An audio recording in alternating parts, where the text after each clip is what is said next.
நாம் அடுத்து 21வது வசனம் பார்க்க இருக்கிறோம்.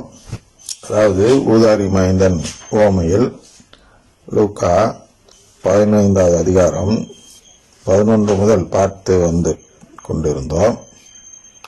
இறுதியாக சென்ற பகுதியில் 19 கூலியாட்களுள் ஒருவராக என்ற தலைப்பை பார்த்தோம். இப்பொழுது எதை பார்க்க இருக்கிறோம் என்றால் 21வது வசனத்தில் கடவுளுக்கும் உமக்கும் எதிராக நான் பாவம் செய்தேன். ஊதாரி மைந்தன் ஒருவர் இருக்கிறார் அல்லவா, அது உங்களுக்கு தெரிஞ்ச விஷயம். அவர் சொத்தை பிரித்து வெளியேறுகிறார். அப்ப சொத்தை பிரித்து வெளியேறும் பொழுது யாருக்கு எதிராக பாவம் செய்கிறார்? தந்தைக்கு எதிராக தானே பாவம் செய்கிறார். இதுல கடவுள் எங்கிருந்து வந்தார்? யோசிக்கணும். கடவுளுக்கும் உமக்கும் எதிராக நான் பாவம் செய்தேன். அப்ப என்ன செய்கிறார் இயேசு என்றால், நமக்கு ஒரு செய்தியை புரிய வைக்க பார்க்கிறார். என்ன செய்தி என்றால், பாவம் என்பது இரு வகைப்படும். ஒரு பாவம் என்பது நம்மை சுற்றி இருக்கும் மனிதர்களுக்கு எதிராக செய்யும் பாவம். மற்றொன்று கடவுளுக்கு எதிராக செய்யும் பாவம். ஆனால் நம்முடைய மனித மரபுன்னு சொல்லலாம், மனித போதனைன்னு சொல்லலாம். அது என்ன நமக்கு சொல்லித் தருகிறது என்றால், நாம் மனிதனுக்கு எதிராக பாவம் செய்தாலே அது கடவுளுக்கு எதிரான பாவம்தான் என்று சொல்லிக் கொடுக்கப்படுகிறது அல்லவா. அதை இயேசு எப்படி சொல்கிறார் என்றால், மார்க்கு 7:7 மனித கட்டளைகளை கோட்பாடுகளாக கற்பிக்கின்றனர், இவர்கள் என்னை வழிபடுவது வீண். சரியா? யாராவது மனித கட்டளையை மீறுவதைதான் கடவுள் கவனித்துக் கொண்டிருக்கிறார், அதற்கு தான் தண்டனை கொடுக்க இருக்கிறார் என்று யாராவது சொன்னால் அவர்கள் இந்த செயலை செய்கிறவர்களாக மாறுகிறார்கள். எந்த செயலை செய்கிறார்கள் என்றால், மனித கட்டளைகளை கோட்பாடுகளாக கற்பிக்கின்றனர். இப்படிப்பட்டவர்கள் இயேசுவை வழிபடுவது வீண் என்று சொல்லித் தருகிறார். இதைதான் நாம் இரண்டு விதமாக பார்க்கிறோம்.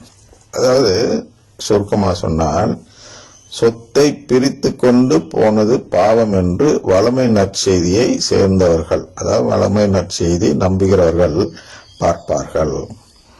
உறவை முறித்துக் கொள்வதுதான் பாவம் என்று சிலுவை நற்செய்தியை நம்புகிறவர்கள் பார்ப்பார்கள். இதை சுருக்கமா நாம் புரிஞ்சு கொள்ள வேண்டும். அப்ப இந்த மனித கட்டளை முக்கியமா, கடவுளின் கட்டளை முக்கியமா என்றுதான் நாம் இங்கே பார்க்க வேண்டும். அதைதான் இங்கே லேசா, அதாவது ஒரு இடத்தில் நாம் புரிந்து கொள்ளாமல் தாண்டி கடந்து சென்று விடக்கூடாது என்பதற்காக இயேசு என்ன செய்கிறார் என்றால், இங்கே கடவுளுடைய பெயரையும் சேர்த்து விடுகிறார்.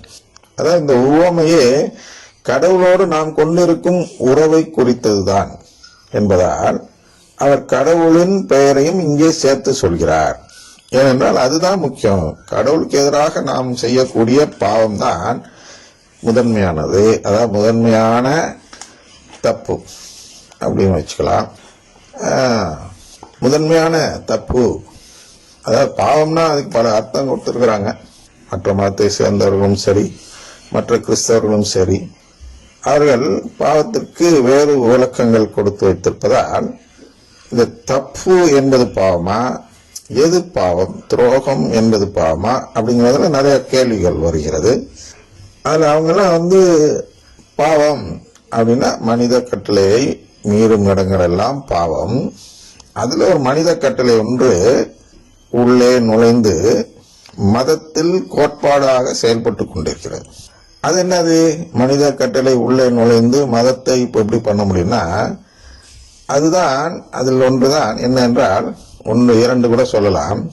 எது என்றால், ஒரே கடவுள், அதனால் நான் வழிபடும் கடவுள் தான் உண்மையான கடவுள் என்று ஒரு நம்பிக்கை.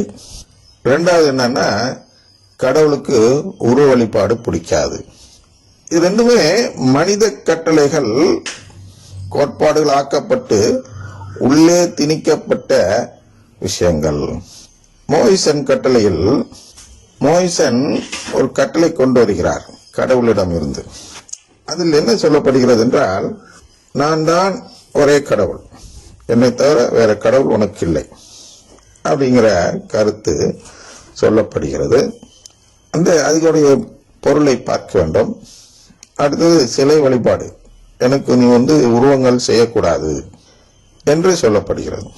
அப்ப உருவங்கள் செய்யக்கூடாது என்ற அந்த வார்த்தை வைத்துதான், அதாவது சிலைகள் செய்து வழிபடக்கூடாது என்ற வார்த்தை வைத்துதான் இந்த கத்தோலிக்கர்களை பயங்கரமாக தாக்குகிறார்கள். கத்தோலிக்க திருச்சபை பிற, அதாவது மற்ற சபைகளால், மற்ற கிறிஸ்தவ சபைகளால் பயங்கரமாக தாக்கப்படுவதற்கு ஒரே முதல் காரணம் எது என்றால், இந்த சுருவங்களை எல்லாம் நாம் வைத்து வழிபடுவது.